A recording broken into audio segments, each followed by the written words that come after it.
it's very easy to see why this era of narrative Hollywood filmmaking came to an end and why the 60s was upended. This was no kind of status quo to continue narrative feature filmmaking on. These kind of didactic dramas, truly unavoidably melodramatic, they were so concerned with the sort of purpose and functionality within a sort of peaceful post-Judeo-Christian society, and there was a certain they wanted to be an end of history vibe about this time in American history. It was difficult to do so with the fear of the Cold War looming over everyone, and obviously this is where Frankenheimer would end up directing his oeuvre, probably inevitably, and fortunately for the rest of the world, we got more interesting films out of it. All Fall Down isn't bad. Actually, its composition here is quite commendable. It comes across initially at first glance as a film which prioritized the visual regardless of kind of, a film where the cinematographer was experimenting at will and the director was letting them. Although it actually does seem as though the photographic prowess was enabled via Frankenheimer taking the drama, as contrived and tried as it can be in this screenplay, as seriously as possible.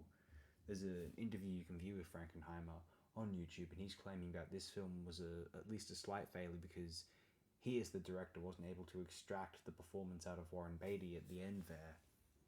And Frankenheimer says it's his fault as a director. I wasn't able to conjure it out of Warren, but it was in him. That's a weird new agey sort of philosophy. This old American theatre tradition is kind of bunk in a way. Frankenheimer takes it a bit too seriously. I think Beatty does fine. I think no actor, Marlon Brando couldn't have done this role. That the final moments in this film are not. I just think the screenplay is kind of. If you read this screenplay, you wouldn't think to make it into a feature film. I wouldn't imagine. I don't think it's very impressive, honestly.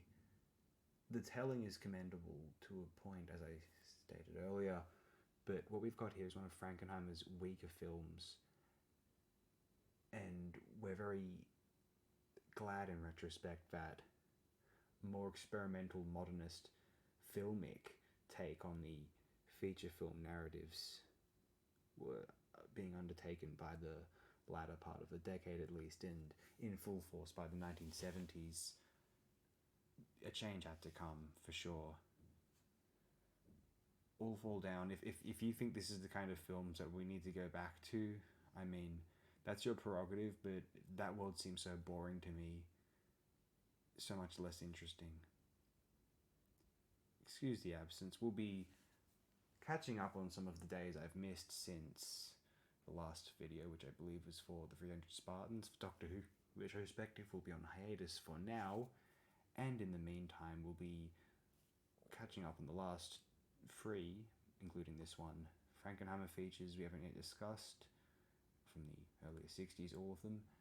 And then we'll be discussing some Alan Dwan features, and then we'll be getting into some, perhaps, Antonio Margheriti for a while there, because we discussed much of Lenzi, much of Deodato. Perhaps we'll annoy everyone and discuss Margheriti. In any case, All Fall Down. Not horrible, although annoying